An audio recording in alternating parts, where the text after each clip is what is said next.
اعوذ باللہ من الشیطان الرجیم بسم اللہ الرحمن الرحیم۔ شروع کرتا ہوں اللہ کے نام سے جو بڑا مہربان نہایت رحم والا ہے۔ پیارے برادران اسلام، السلام علیکم ورحمۃ اللہ، اور آپ دیکھ رہے ہیں اسلامی TTS چینل۔ مجھے امید ہے کہ آپ تمامی حضرات خیر و عافیت سے ہوں گے، اور اللہ تبارک و تعالیٰ سے دعا ہے کہ اللہ تعالیٰ تمام امت مسلمہ کو سلامت رکھے۔ میرے پیارے برادران اسلام، اور میں امید کرتا ہوں کہ آپ یہ جانتے ہوں گے کہ اچھی باتوں کو دوسروں تک پہنچانا بہت بڑا ثواب کا کام ہے۔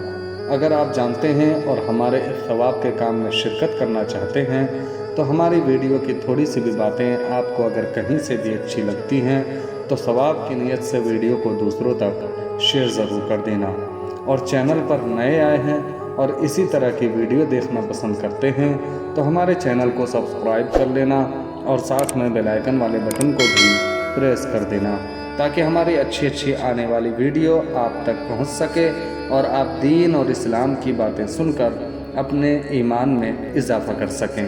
تو چلیے اپنی بات شروع کرتے ہیں۔ پیارے برادران اسلام، آج کی ویڈیو میں میں آپ لوگوں کو حضرت حسن بصری رحمۃ اللہ تعالیٰ علیہ کی طاقت و قوت اور مسجد خیف کا باکمال بوڑھا اور حافظ قرآن کا قرآن شریف بھول جانے کا واقعہ بتانے والا ہوں، جسے سن کر آپ کی طبیعت خوش ہو جائے گی اور آپ کے ایمان میں تازگی پیدا ہو جائے گی، اور انشاءاللہ اس واقعے سے آپ عبرت بھی حاصل کریں گے۔ تو پیارے برادران اسلام، ایک حافظ قرآن تھے جن کا نام حضرت عمرو تھا۔ یہ لوگوں کو پڑھایا کرتے تھے۔ ایک روز ایک بے داڑھی مونچھ کا خوبصورت لڑکا ان کے پاس آیا اور اس نے کہا کہ مجھے بھی قرآن شریف پڑھائیے۔ تو حضرت عمرو نے اس کی طرف خیانت کی نظر سے دیکھا۔ بس آپ کا خیانت کی نظر سے دیکھنا تھا کہ اس کی پاداش میں آپ سارا کا سارا قرآن بھول گئے، اور اب عمرو جب قرآن پاک بھول گئے تو بہت زیادہ گھبرائے اور پریشانی کے عالم میں حضرت حسن بصری رحمۃ اللہ تعالیٰ علیہ کی خدمت میں حاضر ہوئے، اور آپ کی بارگاہ میں اس حافظ قرآن نے سارا قصہ عرض کر کے طالب دعا ہوئے۔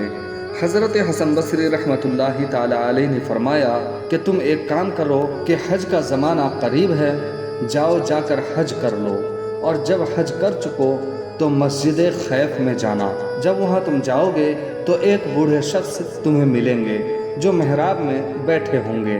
ان کی خدمت میں حاضر ہونا اور ان کا وقت بالکل بھی ضائع مت کرنا۔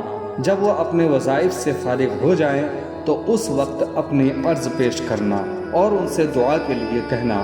پیارے برادران اسلام، جیسا کہ حضرت حسن بصری رحمۃ اللہ تعالیٰ علیہ نے ابو عمرو سے کہا تھا، ابو عمرو نے ایسا ہی کیا، اور جب حج کر کے مسجد خیف میں پہنچ گئے تو وہاں محراب میں واقعی ایک ذی شوکت نورانی اور پرجلالی بوڑھے کو بیٹھا ہوا پایا، جن کے ارد گرد بہت سے آدمی بیٹھے تھے۔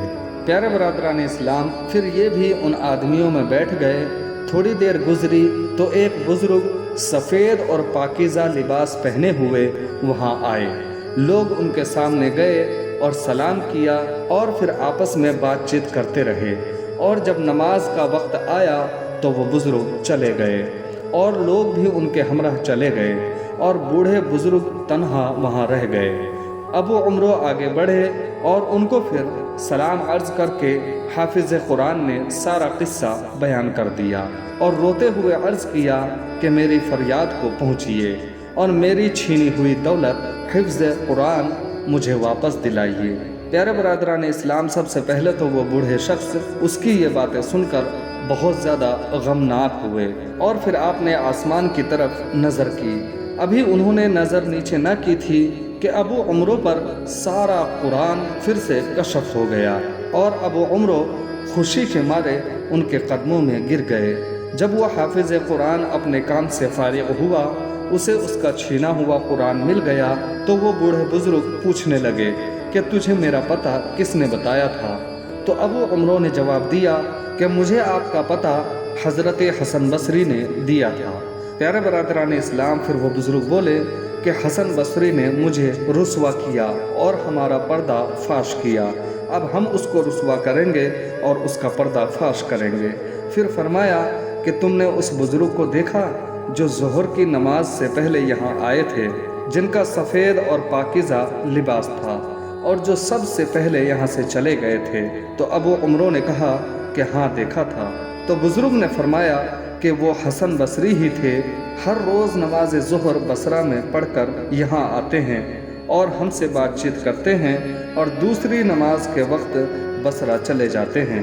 پھر اس بزرگ نے فرمایا کہ جس کا امام حضرت حسن بصری جیسا ہو، اس کو ہماری دعا کی کیا حاجت ہے؟ پیارے برادران اسلام، ان باتوں سے ہمیں معلوم ہوتا ہے کہ مشکل کے وقت بزرگوں کی خدمت میں حاضر ہو کر فریاد کرنے سے اور بزرگوں کی دعا سے بڑی بڑی مشکلیں حل ہو جاتی ہیں۔ اور یہ بھی معلوم ہوا کہ بد نگاہی سے بڑی بڑی آفتیں نازل ہو جاتی ہیں اور علم دین بھی سلب ہو جاتا ہے۔ پیارے برادران اسلام، یہ بھی معلوم ہوا کہ اللہ والے اپنے کمالات کو چھپاتے ہیں اور انہیں کبھی بھی اپنی بڑائی کا خیال تک نہیں آتا، بلکہ وہ دوسرے بزرگوں کو ہی بڑا سمجھتے ہیں۔ اور یہ بھی معلوم ہوا کہ سینکڑوں میل کی مسافت یہ اللہ والے پل بھر میں طے کر لیتے ہیں۔ پھر جو لوگ 1 میل تک کا بھی سفر نہیں کر سکتے ہوں، وہ ان پاک لوگوں کے مثل کیسے ہو سکتے ہیں؟ تو پیارے برادران اسلام، اللہ تبارک و تعالیٰ سے دعا ہے کہ اللہ تعالیٰ ہم تمام لوگوں کو ایسے پاکیزہ لوگوں سے لو لگانے کی توفیق عطا فرمائے اور ہمیں صحیح معنوں میں ایمان پر قائم اور دائم عطا فرما، اور اللہ تبارک و تعالیٰ سے دعا ہے کہ اللہ تعالیٰ ہمیں پکا سچا نمازی بنائے۔ آمین ثم آمین۔ تو پیارے برادران اسلام، آج کی ویڈیو میں بس اتنا ہی۔ ویڈیو اچھی لگی ہو تو ویڈیو کو لائک کرنا اور ثواب کی نیت سے ویڈیو کو دوسروں تک شیئر ضرور کر دینا، اور چینل کو سبسکرائب کر لینا، اور ساتھ میں بیل آئیکن والے بٹن کو بھی پریس کر دینا، تاکہ ہماری اچھی آنے والی ویڈیو آپ تک اسی طرح پہنچتی رہے۔ تو چلیے ملتے ہیں اگلی ویڈیو میں، تب تک کے لیے